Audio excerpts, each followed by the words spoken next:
Lekin bugungi sotuvimizda Depal S07 230 Ultra avtomobilni ko'rib turishingiz mumkin. Oldida ancha dizayn o'zgargan. Bu 230 Ultra 3-paytda, bu esa 215 Max Dorestaningga. Xo'p, avtomobilimiz 1200 km yuradi. Elektrda 230 km gacha masofa bosib o'tadi. Absolutni yangi mashina. Salon tomonidan 1 yil rasmiy garantiyalari ham bor. 20 diskalarda doполнительный kameralar qo'shilgan avtomobilga.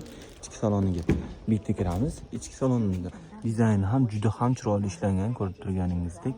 Xo'p, avtomobilimizda hozir faqat monitor xitoycha, bir oylarda xudo xolisa ingliz va ruskiylari chiqadi. Xo'p, mana bu yerda dizaynlari ham o'zgargan. Polniy mana bu qismi ham avtomobilimiz yonadi. Xo'p, endi orqa tomonlarni ko'rsatib o'taman. Orqalarini kengligi ham juda ham keng, polniy panorama tom. Xo'p, avtomobilimiz narxi hozir bo'lsa, pastda nomerlarga aloqaga chiqarasizlar. Hozir sotuvda qanaqa rang desalar, oqga apelsin, qoraga qora, barcha ranglari mavjud.